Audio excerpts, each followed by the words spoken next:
So you cannot rule out a costochondritis unless you do CT or MRI. Even that's, sensitivity of that is debatable. So the only thing you need to rule out is, does this patient have an imminent cardiac problem that I need to deal with right now? And that will depend the time when the chest pain started. Is she still having chest pain? Is she high risk depending on heart scoring or TIMI scoring? Okay, you need to have those scoring in the back of your mind, but you don't have to disclose that scoring to the candidate. But you need to know that you're making those decisions based on certain risk stratifications, such as TIMI scoring or heart scoring. Okay. And no, it's not important to rule every diagnosis out. The only thing which is important to rule out is the first most important diagnosis that you think the examiner or the question is all about. Okay, I hope that answers the question. If anybody has any other questions, please feel free. Mashhood, yes. As you said that we need to at least talk about initial two important, or I could say also life-threatening causes in the differential diagnosis. But as you said that we should talk about that I need to rule out cardiac cause. So I should not use the terminology like myocardial infarction or the acute pulmonary syndrome. Right? That's correct. Unless you have an ECG in front of you, which is that ST segment elevation, or you have an ECG in front of you, which the examiner just presents to you, which is ischemic, or it's mentioned in this scenario outside the station that this ECG is ischemic with new ECG changes, ST depressions, T wave, flip T waves, okay? Then it becomes ischemia. Then you have to explain to the patient, listen, your Mrs. Smith, your ECG doesn't look right. It has some changes which makes me highly suspicious that you might be having a heart attack. Okay, but in this case, I don't have any hard facts that this patient is suffering from imminent cardiac problems. I can rule them out, and you need to use your wording a bit subtle. If you say to the patient, I want to rule out a myocardial infarction or acute coronary syndrome, because the patient is a layman or general public, they might turn around and say, Dr. Kazi, what do you think by acute myocardial infarction? Then I might have to say, I'm sorry to say that, Mrs. Smith, what I meant was, I want to rule out any heart problems. Just in simple words, okay? But that will change if it's a teaching session and you have a schemic looking ECG and you have to teach the ECG to your junior doctor or a medical student. Then you can use your medical terminologies, acute chest coronary syndrome, ST depression, and STEMI, and all those things. But I prefer not to use medical terminologies in front of communication stations, in front of a patient. Okay. Any other questions before we move on to the other? Yes, Dr. Mashhood, I have a question about painkillers. Do we have to mention which kind of painkiller we want the patient, we want the nurse to give to the patient, or we can just say painkiller? Not necessarily. What you can do is, you can say to the patient, Mrs. Smith, I'm really sorry to hear you're complaining of chest pain. Have you taken any painkillers up till now? She might have said, yes, I've just taken paracetamol 2 hours ago. Then you might say, would you like some more painkillers? I can give you some different painkillers. It is absolutely not necessary to name the specific painkillers in the communication station. You might have to name the painkillers in the resuscitation station or the name of the medications in the resuscitation examination scenario, but certainly not in communication stations where your focus is just to give some analgesia to the patient so as to make them a bit more comfortable. It's certainly not necessary. No, I wouldn't name specific pain, but what I can just ask is, have you taken any painkillers? If not, I will be more than happy to provide you with the painkillers, okay? I hope that answers. No problem. Yes, definitely. I have a question about chaperone. So if a female doctor is going to examine a male patient and she is offering a chaperone, what has to be the gender of the chaperone? Okay, sorry. If the patient is male and the doctor is female. Okay, good question. If the patient is the patient is male and the female patient. Okay, good. So I would go for a male chaperone. Okay, just because the patient will be more comfortable, the same gender of what the patient is. So if you look at me, if a female doctor comes and examines me, I would rather have a male standing next to me as a chaperone than another female standing next to me, just me. So I'm just putting myself in patient's place. So I would prefer a same gender chaperone. Doctor gender doesn't matter. I think the patient's gender matters a lot. Okay. Any other questions?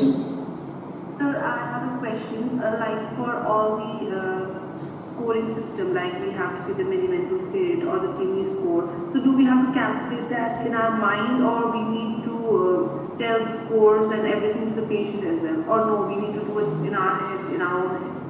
Oh, good. Excellent practical question. Now, if it's a communication station, just like I did now, chest pain, you are calculating the TIMI and the heart score in your mind. You don't have to tell the patient, certainly not tell the patient, because they will get confused. If they start asking you questions, well, doctor, why do you think you need to rule out a heart problem? Then you can say, well, Mrs. Smith, in the emergency medicine, we use certain scoring systems, such as the heart score, and based on that scoring system, you are in the moderate category or severe category. Hence, I will have to rule out heart problems. Only if they ask, if there's always a possibility that the patient might start asking questions. Well, Dr. Kazi, why do you think it's a cardiac problem? Then you can say, based on this risk stratification, I think. But initially, when you say this to the patient, I need to rule out a cardiac problem, so you don't have to mention the scoring system at all. Okay. Any other questions? Dr. Mashhood, regarding the medication history, can we ask just any regular prescribed medications you are on, or we have to ask specific like aspirin, clopidogrel, or painkillers or antibiotics? Okay, good question. So in a general scenario, just the name of the medications, what you could say is, well, Ms. Smith, are you on any medications? She will say yes. Do you know the names of the medications? Most likely she's going to say no, but they are for the blood pressure and hypertension. That's okay.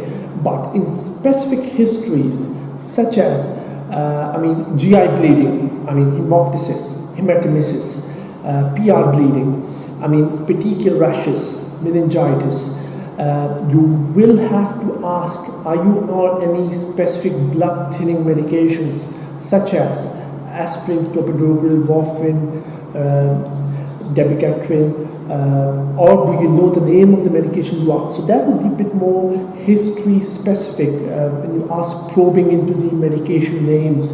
But if it's a general history scenario, there's no real indication to ask the specific name of the medications. As long as you ask the patient, are you on any medications? Do you know the name of the medication? No. Are those for blood pressure and diabetes? Yes. Okay, that's more than enough. The tick is there. What you're more concerned about is you need to get the ticks. You need to get the ticks. You need to get the ticks, because ticks is what will determine whether you pass the exam or not. Okay? And all these small things make up the package that will pass you. Not one single thing will make you pass this exam. Even if you've done the best checklist in the world, but you don't have the mannerism, you're not soft-spoken, you haven't asked the concerns, you haven't made the patient comfortable, but you have ticked all the checklist, examiner will find the way, because all of a sudden he says, no, I don't think he's fit for practice right now. He might have to come back and do this exam again. So it's small things combined together to get you success. Okay, I hope that answers the question. What we'll do is, if you have no further questions, we can go on to the next scenario, which we're going to make it a bit shorter, because I know you guys most of you have just taken 2 hours off for this session because we mentioned it's just 2 hours, so we need to make sure we get everything done in these 2 hours. Obviously, once OSCE is like a Pandora box, right? And you can well imagine we're just doing one basic history and we have so many questions to ask. But those are important questions. None of the questions which are asked today is irrelevant. Those are all important questions. And I'm sure there are tens and hundreds of other questions you guys have for this chest pain important simple history scenario that you want to ask, but we are a bit limited for the time. Hopefully, I'm hoping we're going to do a few more sessions like this.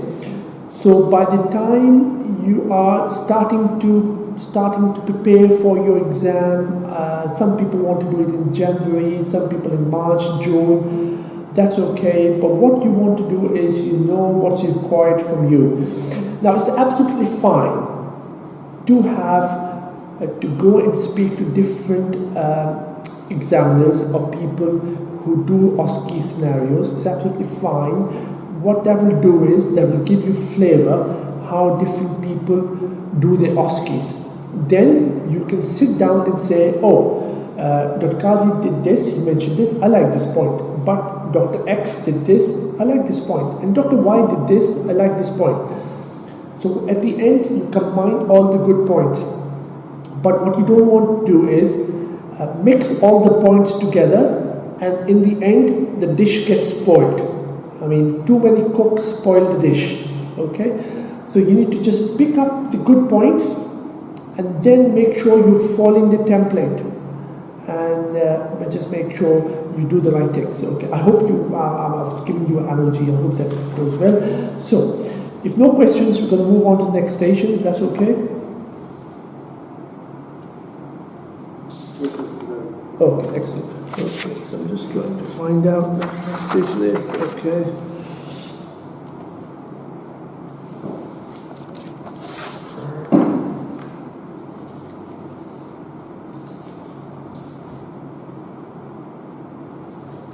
Okay, I'm just going to read out the scenario. You were the team leader. The scenario I've already discussed briefly. You were the team leader in the cardiac arrest when a 70-year-old male patient was brought to the emergency department after sustaining a pre-hospital cardiac arrest following a complaint of central crushing chest pain. Patient had a previous history of myocardial infarction and hypertension. Paramedics started CPR, which was continued in the emergency department. Patient has unfortunately passed away. Please discuss this case with the daughter who has just arrived. So 10 seconds. I've read this. I'm thinking, oh, this is a Breaking Bad news station. All right. So template comes in front of me. All right. Okay. I'm going to read again for 10 seconds and make sure I pick up the finite details. So this is a 70-year-old patient. Name of the patient is not given. Important. Most of the time it might be given. This scenario is not given. He sustained cardiac arrest pre-hospital. Okay. He's got risk factors in myocardial infarction, hypertension. Okay. So he's already. I think most likely he had a cardiac arrest. Okay, because of primary cardiac problems. This is what I need to tell the doctor. Okay. Excellent. I've got it. I'm just waiting for the bell to ring. Then I'm going. Okay.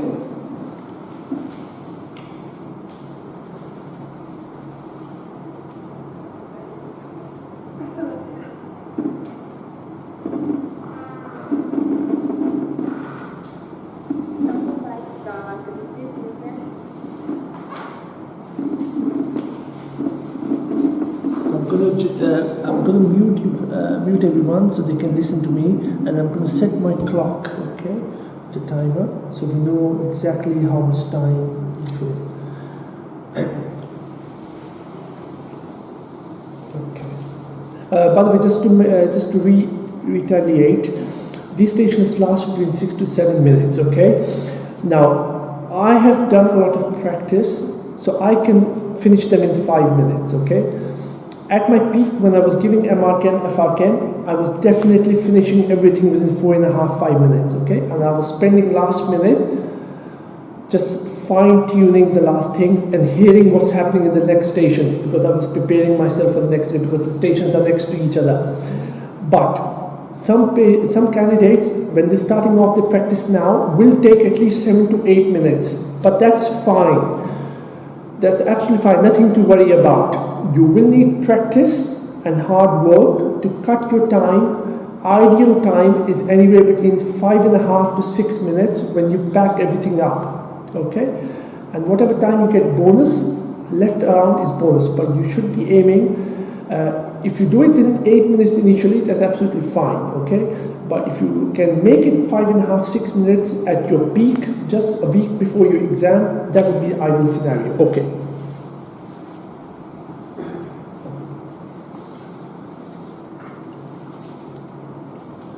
Hello there, my name is Dr. Mashhood, one of the emergency medicine registrars. Can you just confirm your name, please? Yes, I'm Samantha. Samantha. Can you just confirm your relative's name you're here for? Yes, Mr. Smith. Mrs. Smith, okay. Samantha, ideally I would like to have this discussion with you in a private room with a female chaperone with me. I can ask one of my senior sisters to come with me if that's okay with you. Yes, please. Okay. Ms. Samantha, can you just confirm, I can just ask how much do you know what happened to Mr. Smith today? I don't know, I just received a call from the hospital that he's not doing well and I need to be here. Okay, alright. Is there anything else you know what happened to Mr. Smith today? No, nothing at all. I spoke to him in the morning, he was fine. Okay. Samantha, what happened was, I'm the emergency medicine registrar. I was working in resuscitation area today. We received a call approximately half an hour ago that the paramedics were bringing in a 70-year-old male patient who was in cardiac arrest. What the information we had that Mr. Smith was complaining of chest pain, then his heart stopped, and the paramedics started what we could normally call CPR or chest compressions or resuscitation. They gave him a lot of medications, and by the time Mr. Smith arrived to the department, we carried on with the resuscitation. Is he okay? Ms. Samantha, what I was trying to say is, once we carried on the resuscitation, we gave him a lot of medications, but unfortunately, he did not recover. No, where is he? I mean, are you trying to say he's no more? Ms. Smith, I'm really sorry to say, but Samantha, I'm really sorry to say, but Mr. Smith has passed away. This can't be true. I just spoke to him this morning. I understand. But let me assure you, we did everything what we could. Oh no, this can't be true. I don't know what to do. I just want to see him. Sure. Before we take you to see Mr. Smith, is there anybody else you would like us to call, or would you like anybody else to be here? Any relatives? I don't know. I don't know what you're talking about. I mean, this is so upsetting. Maybe we can call Harry. I don't know. Maybe I don't know if Harry will be around. I don't know. I do understand, Mrs. Smith, Samantha, that this has all information all come all of a sudden. I'm really sorry about this. But if you want, we can ring Harry up and we can give him a call, and then we can discuss further on if you have any questions. Yeah, but I would like to see. Sure. What we'll do is, Samantha, we're going to clean things up and we're going to take Mr. Smith to a private room where we will get you there so you can spend some private time with Mr. Smith. Is that okay? Yes, please. Sure. Please do it now. Sure. I'll just go and speak to the nurses. Before we do that, can I just ask a couple more questions if that's okay with you? Yes. Can I just ask, was Mr. Smith a religious person? No, he wasn't. Okay.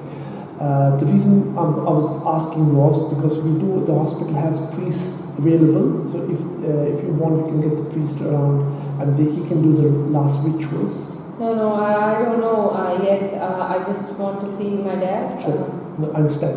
And Did Mr. Smith ever mention about organ donation? No, we never mentioned. Sure. What I'll do is I'll just give you a leaflet which has information about organ donation. You can read over it when you have time, or you can discuss with your family and get back to us.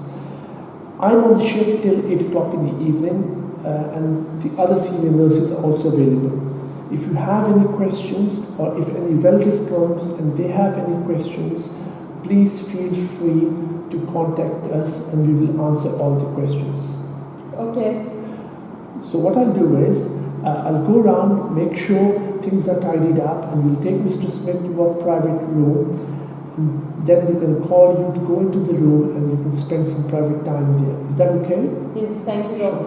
I'm really sorry about your loss today, but if there are any questions, please free to call us, okay? Okay, thank you, doctor. Thank you very much. Mr. Smith. Okay.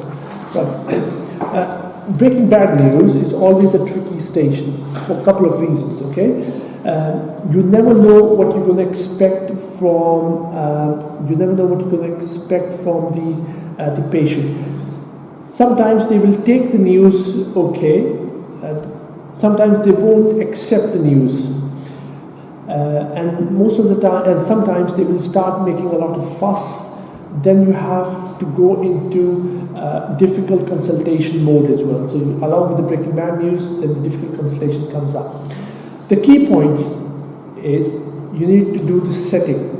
What I mean by setting is, once you go in, you need to make sure you ask for a private room and a female chaperone to be with you. Okay, a female because she was a female. If it was a male, I would have asked for a male chaperone. Ideally, it could be one of the team members which was involved in the cardiac arrest. It could be a senior sister or any of the ED sisters or nurses who were there. So setting the scene right is the right term to use. It should be privacy and there should be a chaperone. Some candidates prefer that I would like to switch off my bleep so that I don't take any calls and the nursing staff know where I am if there is any emergency. So you can add on a bleep if you think that's appropriate. Then you introduce yourself as you always do in any communication station. You would say, hi there, my name is Dr. Mashhood, one of the emergency medicine registrar for MChem, consultant for FRChem. Then you confirm the identity of the person you're talking to, like it was Samantha, and in this case, you have to confirm the name of the patient you're dealing with. Then it would be a good idea, before you start off telling the whole history about what happened, it would be a good way of asking, what do you know or how much do you know what has happened to Mr. Smith today? It will give you a couple of advantages. First of all, it will help you understand how much the other person knows. So when you start giving the information, you don't duplicate that information and waste your time, okay? The second thing is, you will know how much they are aware about where this session is going. You will have a feeling. If they know everything, that means they will ask you a bit more probing questions. If they know very little, they probably won't ask many questions because they will just rely on the information you're going to give.